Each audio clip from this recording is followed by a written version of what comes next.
Pemirsa, Badan Pemeriksa Keuangan atau BPK sempat menyoroti tren kenaikan utang Indonesia dan ketidakmampuan pemerintah untuk membayarnya.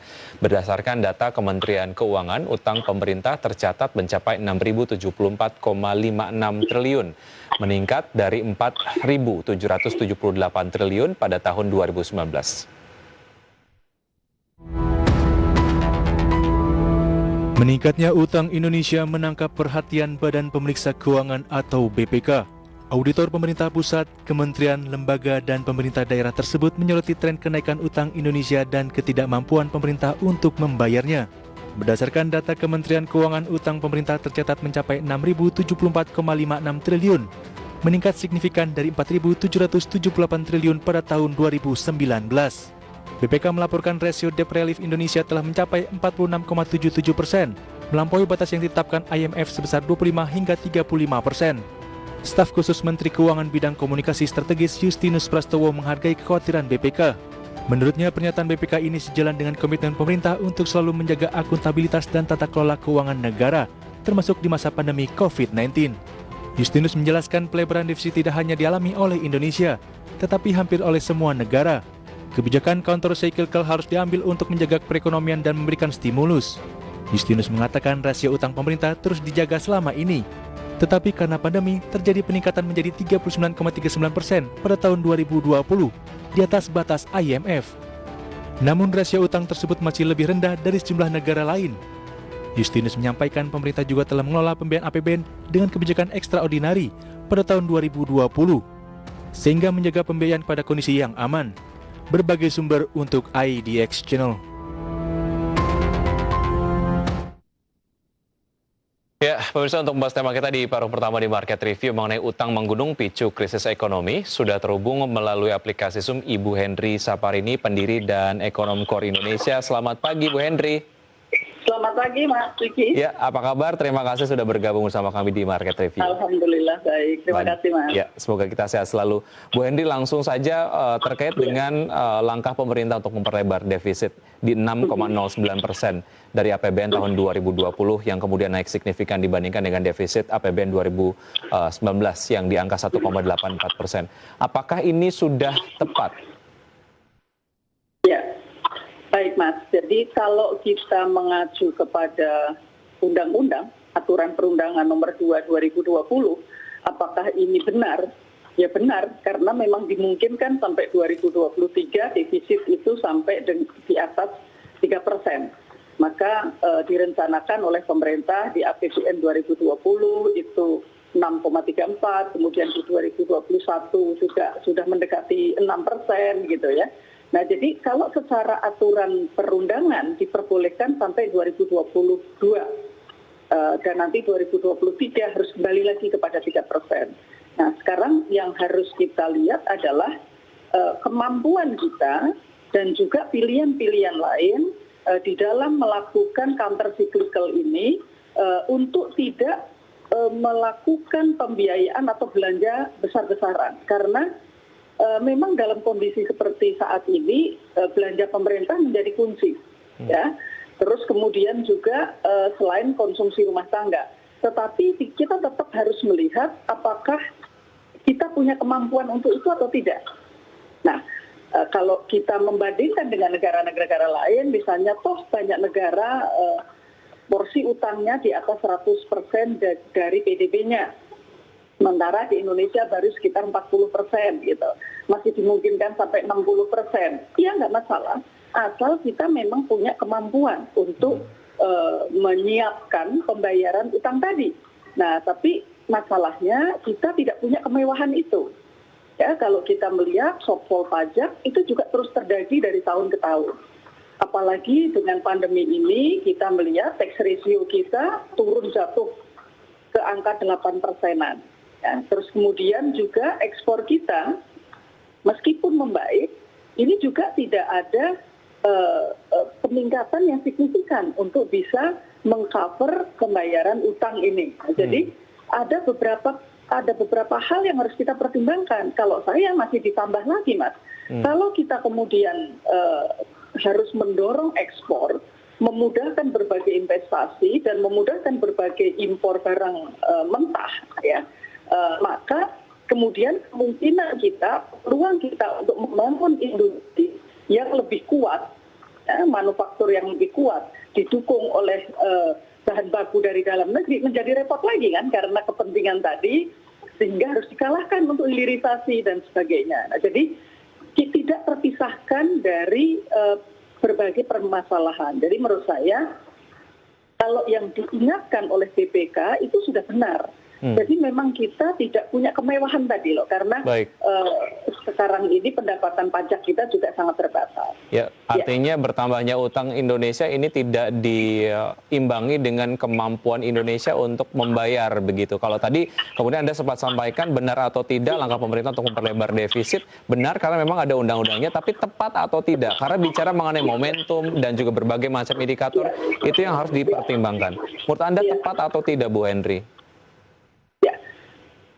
Ada cara lain, Mas, yang harus dilakukan menurut saya ya.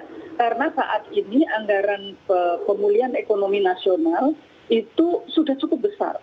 Ya, tahun 2020 sangat besar, tetapi kemudian ada Silpa juga besar, 250-an triliun kan waktu itu. Kemudian tahun ini juga anggaran pemulihan ekonomi nasional juga dialokasikan besar lagi. Jadi itu semestinya sudah cukup. Artinya yang kita perlukan sekarang ini adalah memanfaatkan secara lebih efektif dan bisa memberikan multiplier terhadap ekonomi kita.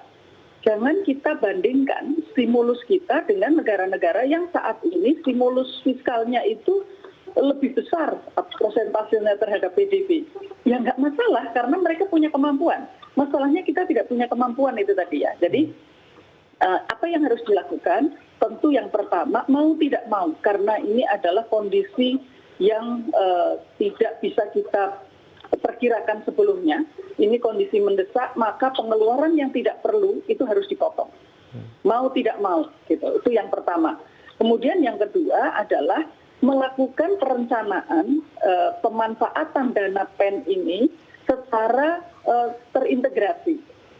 Nah, selama ini kan dana-dana ini belum dimanfaatkan dengan kebijakan yang terintegrasi, Mas. Jadi seolah-olah untuk mendukung di perbankan itu dialokasikan sendiri sekian ratus triliun, untuk mengembangkan UKM juga sendiri 123 triliun, kemudian untuk sembako juga sendiri, tapi tidak pernah ini dijadikan satu. Nah, sehingga tidak memberikan multiplier yang besar. Kalau menurut kami, kalau itu dijadikan satu, akan bisa menciptakan multiplier. Ada opsi lain yang Anda tadi sempat sampaikan. Artinya ini kalau dilihat dari tepat atau tidak, agak kurang tepat karena kita masih punya opsi lain yang bisa diambil. Tapi ketika pertanyaannya adalah diarahkan ke pemerintah terlalu terburu-buru atau tidak menaikkan defisit ini, Bu Henry? Kan kita mesti mendengar dulu ya, kenapa harus dilebarkan defisitnya? Misalnya karena penerimaannya yang tidak akan terpenuhi atau karena belanjanya yang akan dinaikkan.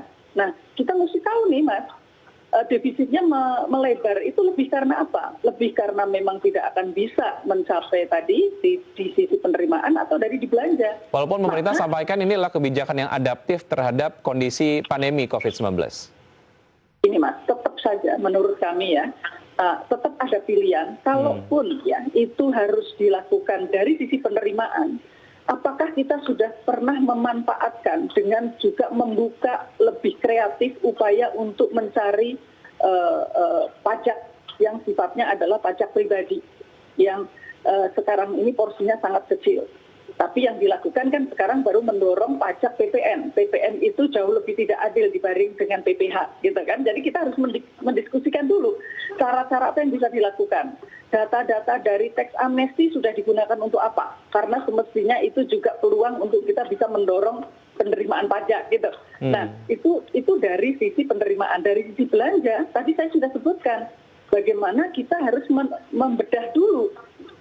Ya, jadi bahwa memang ini diperlukan untuk mendatangkan investasi, kita perlu infrastruktur ini. Oke. Saat ini investasi juga belum akan masuk. Kan katanya ini karena untuk beradaptasi dengan kondisi saat ini ya. Kita tahu bahwa ekonomi kita itu 56% karena konsumsi rumah tangga.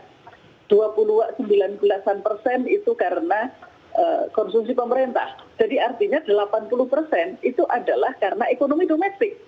Nah, jadi artinya kalau ekonomi domestik kita itu bisa berjalan, maka ini akan ada ruang kita untuk bisa bertahan.